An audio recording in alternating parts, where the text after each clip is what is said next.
তিনটি মামলায় সাজাপ্রাপ্ত আসামির সংখ্যা ২৬ জন, ক্ষমাপ্রাপ্ত আসামির সংখ্যা ১ জন। ২০২৪ সালের পর থেকে কি কাজ হয়েছে, কতদূর কাজ হয়েছে তার একটা সংক্ষিপ্ত বিবরণ আমি আপনাদের সামনে তুলে ধরতে চাই। বর্তমান সময় পর্যন্ত ২৪টি ফর্মাল চার্জ দাখিল করা হয়েছে, যার মধ্যে ট্রাইব্যুনাল ১-এ ১৮টি এবং ট্রাইব্যুনাল ২-এ 2টি ফর্মাল চার্জ দাখিল করা আছে, যেগুলো বিচার চলমান আছে। বিচার প্রক্রিয়া চলমান আছে ২১টি মামলার, যার মধ্যে ট্রাইব্যুনাল ১-এ 16টি মামলার বিচার চলমান আছে, ট্রাইব্যুনাল 2-এ 5টি মামলার বিচার চলমান আছে।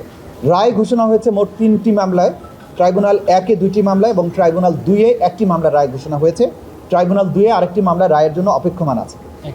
3টি মামলায় সাজাপ্রাপ্ত আসামির সংখ্যা 26 জন, ক্ষমাপ্রাপ্ত আসামির সংখ্যা 1 জন। চলমান মামলাসমূহে সর্বমোট আসামির সংখ্যা হচ্ছে 457 জন। উভয় আদালতে গ্রেপ্তারকৃত আসামির সংখ্যা 161 জন। সানশাইন আটা ময়দা সুজি। ভালোবাসায় তৈরি। পলাতক আসামির সংখ্যা 293 জন। জামিনপ্রাপ্ত আসামির সংখ্যা 1 জন।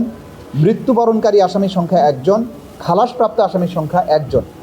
চলমান মামলায় গ্রেপ্তারকৃত আসামিদের মধ্যে আওয়ামী লীগপন্থী মন্ত্রী, এমপি সহ অন্যান্য সিভিলিয়ান গ্রেপ্তার মোট 74 জন। পুলিশ গ্রেপ্তার আছেন 65 জন। সেনাবাহিনীর সদস্য গ্রেপ্তার আছেন 20 জন। আনসার সদস্য গ্রেপ্তার আছেন 1 জন। মিসসেলেনিয়াস কেস বা বিবিধ মামলা এখনও যেগুলো তদন্তাধীন আছে এরকম আছে 34টি, যার মধ্যে ট্রাইব্যুনাল 1-এ 32টি, ট্রাইব্যুনাল 2-এ 2টি মামলা মিসকেস বিচারাধীন আছে। আসামির সংখ্যা এই মিসেলেনিয়াস কেসগুলোতে সর্বমোট আসামির সংখ্যা হচ্ছে 207 জন। গ্রেপ্তারকৃত আসামি হচ্ছেন 96 জন। পলাতক আসামি আছেন 125 জন। এটা হচ্ছে আজকের দিনের আমাদের সামারি, যেটা হয়তো অনেকেই জানতে চাইবেন যে নির্বাচনের আগ পর্যন্ত এই ট্রাইব্যুনালে আমাদের প্রসিকিউশনের কতটুকু সাফল্য, সেটা আপনাদেরকে জানিয়ে দিলাম।